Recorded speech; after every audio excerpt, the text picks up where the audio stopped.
Welcome to Clued in Mystery. I'm Sarah. And I'm Brooke, and we both love mystery. Hi, Brooke. Hi, Sarah. Today's topic is doubly mysterious. Ooh. Today, we're going to be talking about paranormal mysteries, ghosts, and psychic powers. At first glance, these things may not seem like a natural fit for a genre usually grounded in logic, evidence, and rational investigation. And yet, paranormal mysteries have become one of the most popular and enduring corners of the mystery space. Part of the appeal is that paranormal mysteries offer readers two puzzles at once. There's the crime itself to solve, but also the lingering question: what exactly is happening here? Is there truly something supernatural at work? Or is there a logical explanation hiding behind the surface? In many ways, mystery fiction and gothic fiction grew up side by side. Writers like Edgar Allan Poe, Wilkie Collins, Daphne du Maurier, and Arthur Conan Doyle frequently blended crime, suspense, and eerie supernatural atmospheres. And of course, classic mystery readers will recognize the tradition of seances, curses, haunted houses, and mysterious apparitions appearing throughout Golden Age fiction, even if the explanation ultimately turned out to be perfectly ordinary, sort of like a Scooby Doo episode where the ghost is eventually unmasked. But in many modern paranormal mysteries, the supernatural elements are very real in the story world. Ghosts may assist the sleuth, witches may solve crimes, and clairvoyant investigators may rely on abilities beyond ordinary deduction. While these stories are especially popular on the cozy side of the genre, paranormal elements also appear frequently in thrillers. So today we're exploring paranormal mysteries, where they came from, why readers are drawn to them, and how writers can strike a balance between the supernatural and our mystery readers' expectation. Oh, thank you for such a great introduction, Brooke. You're welcome, Sarah. I think this is going to be a lot of fun to discuss. And so let's start at the beginning, the beginnings of this idea of paranormal in mysteries. And I really do think that we can see that clear back to the grandfather of mystery, which is Edgar Allan Poe. Yeah, I remember from our conversation about him, he was in that period of time where I think spiritualism was something that people participated in. Definitely, right. I mean, these people dealt with a lot of death in their life. And so the idea that you could still speak with your loved ones or your loved ones were watching over you, I think that was a belief that most people held. And so there was some playing with that in his stories. And then onward into the golden age, where a lot of people were taking part in seances. That was kind of in vogue to go and create these atmospheres and try to talk to your dearly departed. These kind of things were almost like a trendy topic. And so it was really natural that the Golden Age authors would then incorporate this type of thing into their story. And I found it interesting that Agatha Christie, usually in her novels, would have a solution to the mystery that dispelled any thoughts that there were actually ghosts. There were logical and rational conclusions. But in her short stories, she would often delve into something a little more creepy or ambiguous. So it depends on where you want to take your mystery reading. But I was thinking of, for instance, the Last Seance collection, and those give you just a little bit more of a question mark of, what was going on in that story. Hmm. And maybe it would be helpful to just say that when we're talking about paranormal, we're really talking about mysteries that involve the spirit world, right? Hmm. Ghosts, rather than the supernatural, which would be vampires and werewolves, and I think there's some crossover. Today, we're really focusing on the paranormal and ghost type Hmm. mysteries. So, Sarah, as you know, I just returned from a short trip to an old turn of the century mining town, which heavily influences my own mystery series, which is not paranormal, by the way. But I love this town and I love all the historic sites. And I haven't been there for about 15 years.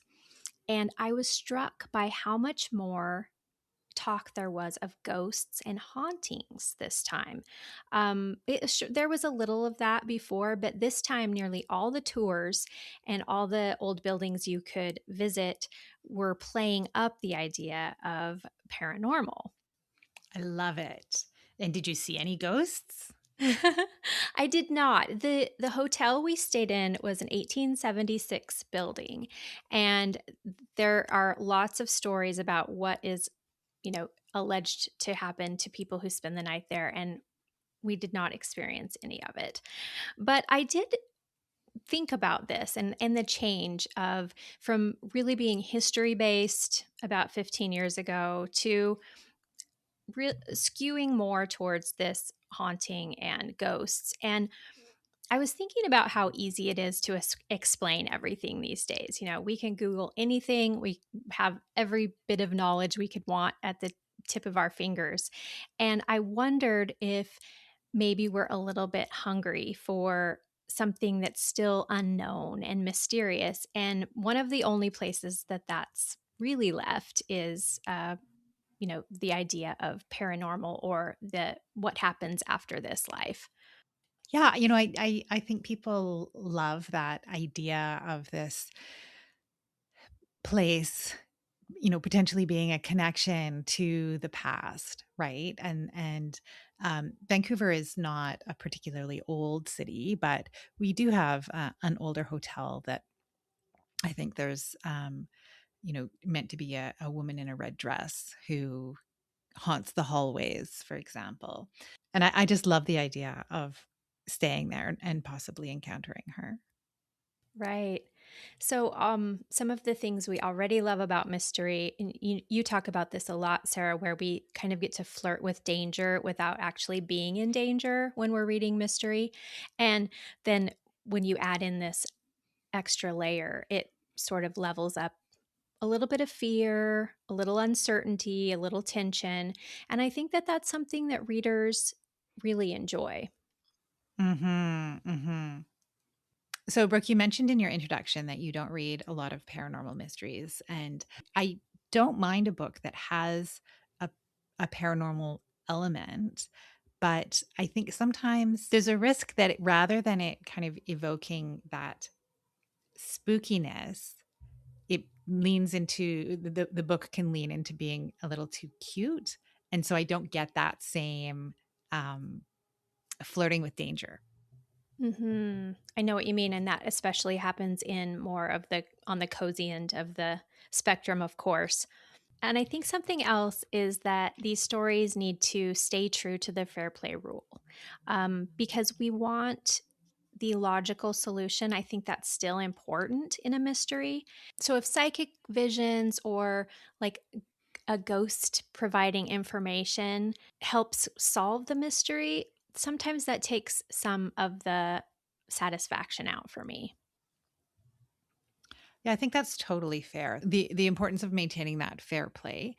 I know I've read books where maybe the sleuth isn't a ghost, but they have a ghost companion, and that affords the sleuth some opportunity to get into places or see things that they wouldn't normally do, right? They can send the ghost companion to be in a room.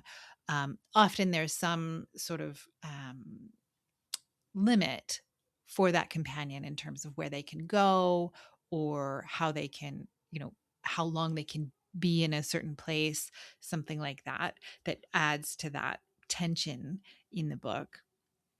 But there's an author, she's based here in Vancouver, and her name is Christie Charish. And she has a series that maybe just outside our definition. Her sleuth is Kincaid Strange. So the series is set in Seattle, in a version of Seattle where there is this um, paranormal element, and her sleuth practices voodoo. That sounds really interesting. And I would agree with what you said about the sleuth's companion who is maybe a ghost or a spirit. When it's done right, they can still provide information, but it doesn't necessarily spoil the mystery, so to speak, because we still want our sleuth to be independent and have agency. So I think overall, what I've realized is I really enjoy the paranormal atmosphere more than mysteries that hinge on the paranormal, if that makes any sense at all. Because once that paranormal element becomes the answer, that's when the mystery loses tension for me. One series that I think does this very well is our friend Trixie Silvertale. Her series, the Mitzi Moon series, does have a ghost who the main character sleuth. It's her grandmother who she ends up meeting as a ghost and is her sidekick. And there's a lot of humor, and her grandmother does aid her in the investigation, but not in a way that is too much. Oh, that sounds great. Uh, and I like the idea of um, the sleuth, knowing the ghost, right? So they're continuing the relationship that they would have had while the ghost character was alive. Another series that I enjoyed is the Pebble Cove mysteries. This is by Aaron Scott. And in this situation, it's a lovable ghost. There's just a little hint of romance between the sleuth and the ghost. But there again, it is really well done. And I would recommend that one as well. So, Brooke, you mentioned how in the Golden Age, seances would often be part of the plot. And I'm thinking about Agatha Christie's book, The Halloween Party, that a couple of years ago was released as a film with Kenneth Branagh as Poirot, um, titled A Haunting in Venice. And I think you and I talked about this at the time that it came out and how like they really leaned into that paranormal theme. Yes, this is reminding me of my trip this week where maybe we're craving a little bit of that unknown. And obviously, it's really popular in our culture to be thinking about ghosts because that is exactly where Brana took that storyline. Uh, and I remember sitting in the theater watching it and like racking my brain trying to remember if there were any ghosts in the original Christie, and of course there's not. There is a séance scene, but this is a children's Halloween party.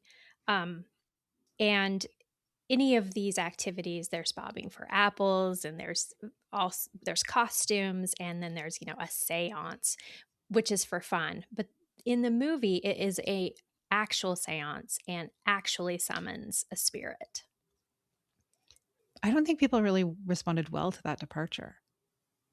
No, and it again reflects the idea that maybe there was too much of the solution wrapped up in the paranormal.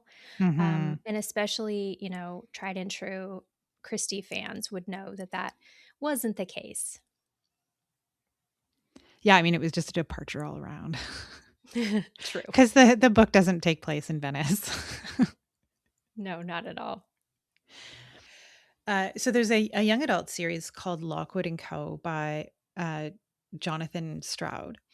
And in this, the premise is that there are ghosts that are wreaking havoc in in London, and it's only young people who can deal with them.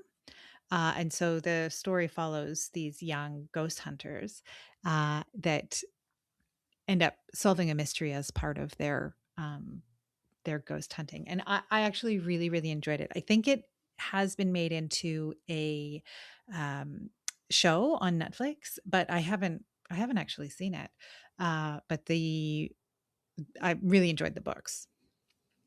Yeah, that sounds great. I love that the ability to see and interact with the ghosts is restricted to children or young people. I think that's really cool because it's a little bit how real life is. Like the older we get, the more we, believe in certain things. And so maybe there's some truth to it. Well, absolutely. There's this notion that as adults, we lose some of that, whether it's innocence or whatever it is that allows children to believe in things that, we dismiss after a certain age or certain experiences. I'm not sure which. Um, and yeah, it's quite a delightful series. Hmm. But deals with some um, interesting themes as well. Yeah. Brooke, do you believe in ghosts or in the supernatural? Um, you know, I think a part of me does. I don't know if I believe in the visualness of them. Like I said, I didn't see one of the many things I was supposed to see at the historic hotel. But I do think that there are, connections. And I have too many stories of people who will hear a song on the radio at just the right time, maybe their loved one's favorite song who's passed, or, just little things happen that makes me think that we're still connected to the people we've lost somehow. What about you, Sarah? Yeah, I mean, I think I do. Maybe equal measures of belief and skepticism. Hmm. But I can't remember whether it was on Reddit or something like Gawker Media, maybe. But there used to be a regular um, post of supernatural things, and it would come up around Halloween as part of spooky month. And I can remember there was one story that someone had shared. It was kind of a call out for, share your paranormal stories. And uh, there was one that I still think about where this woman was a teacher in a school, and she had she shared video of the um it was either the blind or the window opening without anybody in the room. And it just gave me chills, and I loved it because it was actually one of the old schools here in Vancouver where that had happened. And oh yeah, I wish I could find it so that I could link to it in the show notes. But so yes, seeing that, I thought, yeah, I do believe that.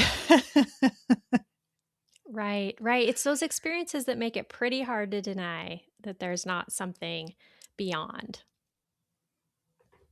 So another book that I've read that has a paranormal element is it's a historical mystery called The London Seance Society by Sarah Penner.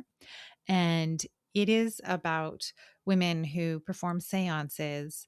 And there's a mystery that they need to solve. They conjure the spirits of murder victims according to the book description. And I recommend it. It was a great read. That does sound good. You know how much I love a good historical mystery, Sarah. And I don't want to end today without mentioning another very popular paranormal series, and this is Naomi Kuttner's The Retired Assassin's Guide series. And it's worth mentioning not only because it's great, but also because we are going to have the pleasure of speaking with Naomi about writing in this space coming soon, Yes, I'm very much looking forward to that conversation. as am I.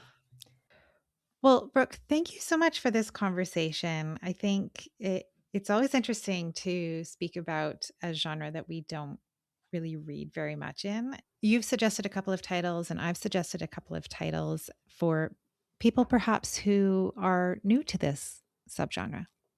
Yes. And, I have some new reading ideas, which I always love. And before we leave, I have a question of the week, listeners. Do you enjoy mysteries with ghosts or psychic sleuths, or do you prefer a more traditional detective story? We would love to hear your thoughts. Send us an email or come find us on Instagram and Facebook. But until next time, thank you for joining us on Clued in Mystery. I'm Brooke. And I'm Sarah, and we both love mystery. Clued in Mystery is written and produced by Brooke Peterson and Sarah M. Stephen. Music is by Shane Ivers. If you liked what you heard, please consider telling a friend, leaving a review, or subscribing with your favorite podcast listening app. Visit our website to sign up for our newsletter, The Clued In Chronicle, and get mystery news, podcast updates, and bonus episodes. We're on social media at Clued In Mystery.